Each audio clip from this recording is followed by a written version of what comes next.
Tele Brasil Notícias. Olá, está começando a sua edição semanal do seu jornal Tele Brasil Notícias, sempre com informações na medida certa. Estaremos destacando na edição de hoje o governo federal que irá propor então um salário mínimo de R$ 1.502. Também estaremos abordando a questão da assinatura da medida provisória para incentivar energias renováveis e a questão também de redução desta energia. Vamos falar finalmente na parte de entretenimento também da exposição no Rio de Janeiro que exalta o talento do cartunista Ziraldo. Tudo isso e muito mais outras informações bastante importantes e úteis para você. Então vamos à edição de hoje. No ar.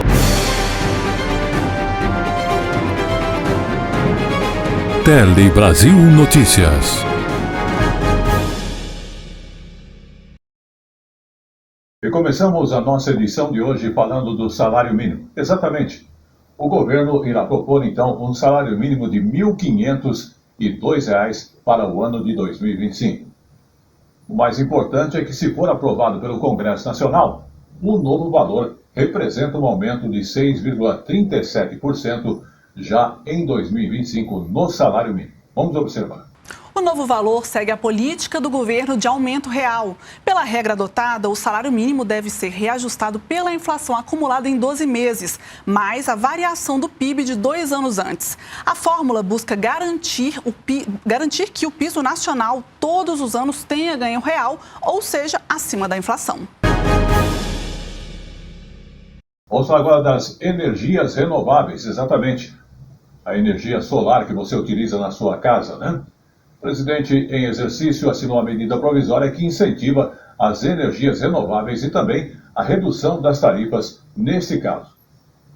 Inclusive, a assinatura é uma medida provisória que incentiva a questão de produção de energias renováveis e possibilita a redução também das tarifas com foco na Amazônia Legal. O texto, então, da medida provisória prorroga por 36 meses para projetos dessa natureza entrarem em operação com acesso a subsídios. A medida, inclusive, deve gerar investimentos em torno de 165 bilhões de reais e gerar, em média, 400 mil empregos. Vamos observar.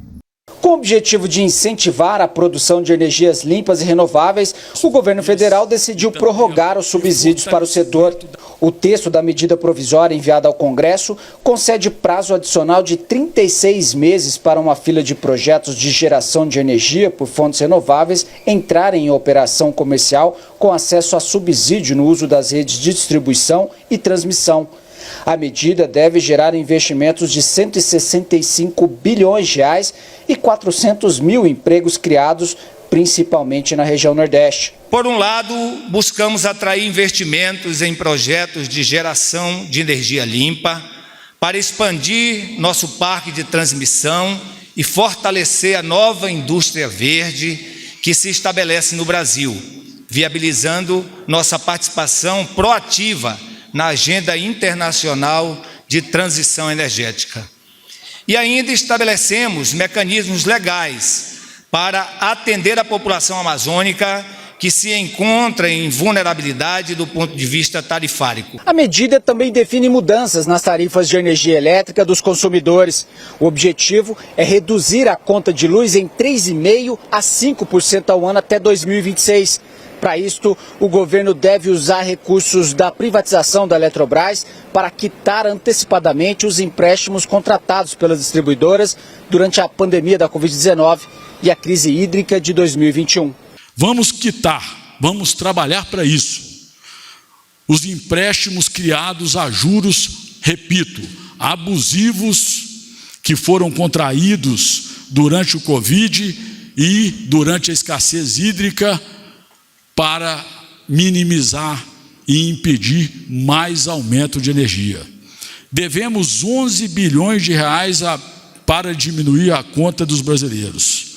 Essas duas contas foram contraídas de forma irresponsável e nunca deveriam ter sido, deputado Danilo, que conhece bem do assunto, jogadas no colo do consumidor de energia. A Eletrobras tem que repassar 32 bilhões de reais à conta de desenvolvimento energético ao longo dos 25 anos. parte deste valor seria usado para pagar os empréstimos, o que pode gerar economia aos consumidores de 7 bilhões de reais ainda este ano. A produção mais barata do mundo de energia, com a conta que deve ser uma das mais baratas do mundo para o consumidor mais pobre e para a classe média. Esse é o nosso desafio. Os mais pobres hoje pagam um preço muito maior pelo quilowatts do que aqueles que conseguiram migrar ou para a autogeração ou para o mercado livre. Vamos agora então falar sobre a questão da dengue.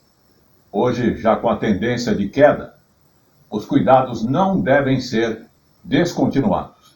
É o que disse a ministra no programa Voz do Brasil, sim, a ministra da Saúde, Nilza Trindade, e afirmou que a tendência de queda em alguns estados, os cuidados da população com a dengue deverão continuar. O governo já liberou aí em média 1,5 bilhão para o combate a esta doença. Vamos observar. De fato, a dengue é uma doença na qual as mortes são evitáveis, então fizemos todo um trabalho muito grande de orientação aos profissionais de saúde e também aos cidadãos, às cidadãs, para que tenham cuidados, né, com os sintomas, os sinais de alerta, né, que são sempre medidas importantíssimas de cuidado nesse momento. No Brasil, o vetor da dengue é a fêmea do mosquito Aedes aegypti. 75% dos focos do mosquito estão nos domicílios, segundo o Ministério da Saúde. E são necessários apenas 10 minutos por semana para se proteger, com ações como remoção de recipientes que possam se transformar em criadouros de mosquitos, vedação dos reservatórios e caixas d'água, desobstrução de calhas, lajes e ralos, além de permitir a entrada dos agentes da fiscalização. E chegou agora no Tele Brasil Notícias o nosso Momento Jurídico.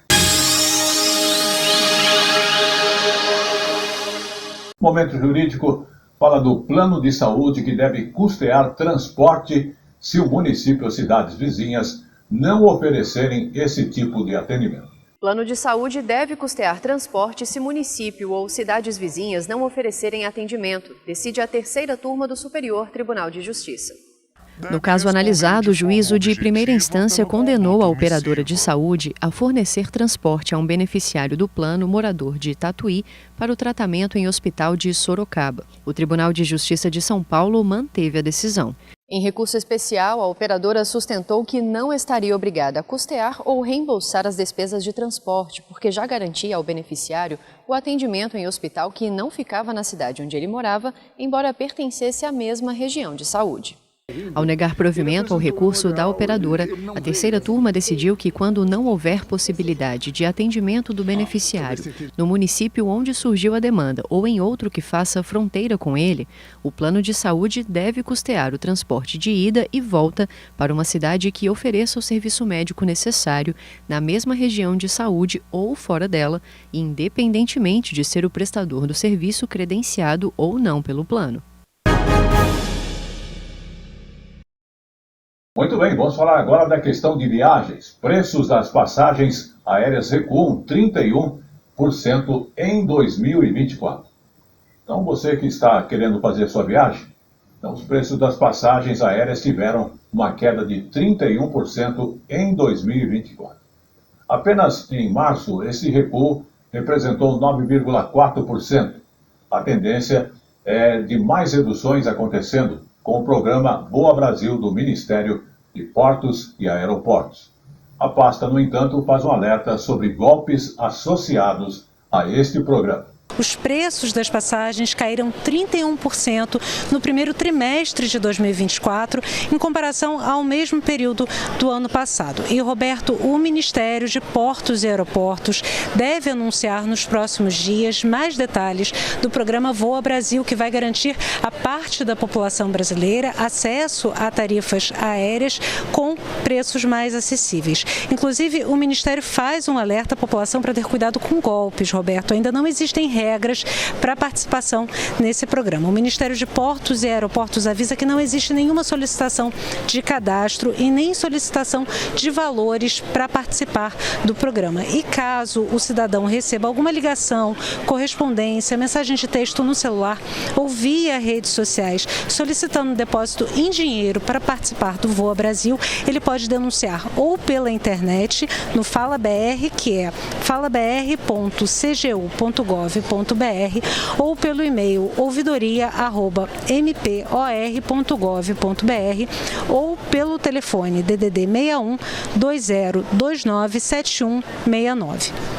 E, falando de viagens internacionais, Roberto, em fevereiro, o Brasil registrou uma marca histórica na aviação internacional de passageiros. Segundo dados da Agência Nacional de Aviação Civil, a ANAC, mais de 2 milhões de turistas viajaram em rotas internacionais. Comparado a fevereiro do ano passado, o resultado representa um crescimento de 28% na movimentação. Este foi o melhor resultado do mês desde o início da série histórica dos dados divulgados pela ANAC. Essa série histórica foi inaugurada em 2000 e é a primeira vez no mês de fevereiro que a movimentação de passageiros no mercado internacional supera os 2 milhões. A rota mais movimentada no período foi Santiago, no Chile, Guarulhos, em São Paulo, com mais de 111 mil turistas, seguida por Santiago, Galeão, no Rio de Janeiro, com cerca de 81.400 viajantes. O terceiro trajeto com maior movimentação de pessoas foi Guarulhos, Buenos Aires, na Argentina. Passaram por essa rota mais de 81 mil passageiros. Vamos agora falar da questão da internet, porque olhando aí, apenas 22% dos brasileiros têm bom acesso de internet. É um estudo que acabou mostrando que, apesar do grande número de pessoas com acesso à internet no Brasil, ainda existem muitos desafios para que os brasileiros tenham uma conectividade bastante satisfatória que atende à sua demanda e necessidade. Vamos observar. Em 2008, só 34% da população brasileira utilizava a internet. Hoje, 84% dos que têm a partir de 10 anos estão conectados. E o uso frequente, todos os dias, passou de 53% para 95%. Estamos vivendo a era da universalização do acesso à rede. A coordenadora do estudo discorda. E a gente acompanha uma melhora nas condições de conectividade da população. Mas as distâncias ainda são abissais, né? Você tem condições muito desiguais no país, especialmente entre os grupos de diferentes segmentos. Então, assim, mulheres têm condições mais desfavoráveis do que homens, população da área rural, das regiões norte e nordeste, das classes CDE, as pessoas menos escolarizadas, elas ainda usufruem, né, do ambiente virtual de uma maneira muito mais vulnerável e precária do que as pessoas das classes sociais, dos grupos sociais mais favorecidos. Segundo a pesquisa, não podemos discutir inclusão digital baseados apenas nos dados de acesso à internet. Do total dos que usam a rede, só 22% têm condições satisfatórias de conectividade. Para chegar a esse número, o estudo analisou dados relacionados ao alcance das tecnologias da informação e comunicação nos domicílios brasileiros. Revelou a qualidade desse acesso e as barreiras, ao pontuar alguns indicadores. Se eu penso numa conectividade significativa, eu tenho que pensar onde essa conectividade vai ser feita e, por exemplo, no caso da educação, nos espaços educativos, por meio de qual dispositivo isso está sendo feito. No cenário tecnológico, as desigualdades sociais do país se repetem. Norte e Nordeste têm os piores índices de conectividade, enquanto Sul e Sudeste estão em melhores posições. Idosos estão na faixa mais baixa de conectividade. Já as pessoas de 25 a 44 anos são as que apresentam as melhores condições de acesso. As tecnologias, a conexão, elas têm que ter um custo acessível para o poder aquisitivo da população. Essa é uma dimensão bastante frágil ainda no Brasil. A gente trabalhou com a dimensão de qualidade, então a gente tem que ofertar serviços de banda larga com velocidade e qualidade suficiente para o que as pessoas precisam, né? E como eu falo sempre, tudo que é bom dura pouco, o Tele Brasil Notícias dessa semana está chegando ao seu final, agradecendo sempre a sua audiência. Mas antes, vamos falar aí da exposição que está acontecendo no Rio de Janeiro, que exalta o talento do cartunista Ziraldo. A exposição é no Centro Cultural do Banco do Brasil, do Rio de Janeiro, e traz as obras e trajetória do cartunista Ziraldo. Aliás, o perdemos nesta semana. Ziraldo, ele é responsável por manter a ludicidade, né, da infância viva, a infância simples, a infância divertida, a infância alegre. O advento da partida do Ziraldo muda alguma coisa na obra dele? Nenhuma. Eu acho que só vai aumentar a intensidade das pessoas virem buscar mais sobre ele. Um dos ícones da nossa cultura, Ziraldo, partiu. Mas o universo do imaginário criado por ele continua presente. E uma parte desse legado ainda pode ser revisitado na exposição Mundo Zira, Ziraldo Interativo.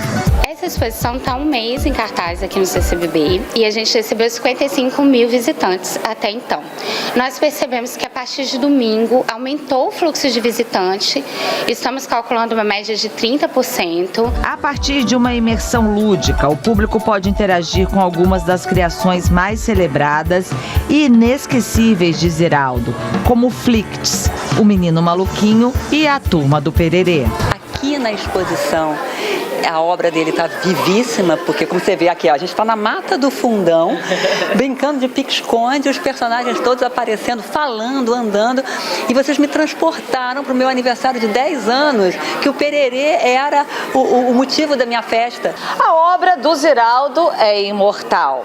São infinitas possibilidades de interação com personagens, com essa questão lúdica da vida. E aqui na exposição, também a chance de virar personagem e estar dentro da obra.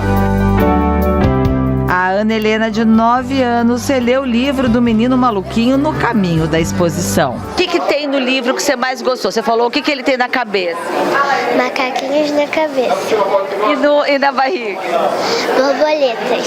Após a morte de Ziraldo, no último dia 6 de abril, outras homenagens serão incorporadas à exposição, como a exibição de um documentário realizado para comemorar os 90 anos do artista. A gente está preparando outras ações, né? Estamos vendo aí botar os objetos pessoais de Ziraldo na biblioteca do CCBB. E Ziraldo continua sempre presente na vida dos brasileiros. Do avô ao neto, eu acho que todo mundo tem um pouquinho de Ziraldo em si. Foi lindo ver visitantes aqui no sábado aplaudindo quando souberam da morte dele. Foi uma emoção, né? Então, todo mundo está celebrando o Ziraldo.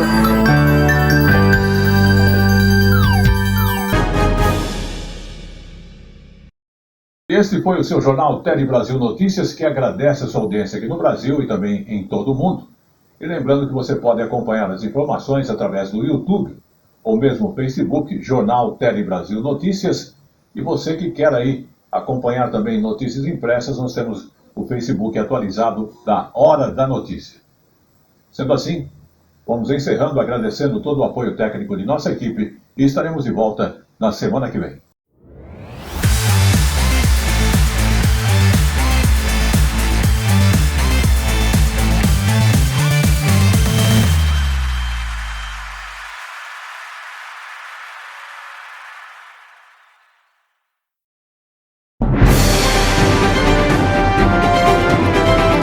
Tele Brasil Notícias.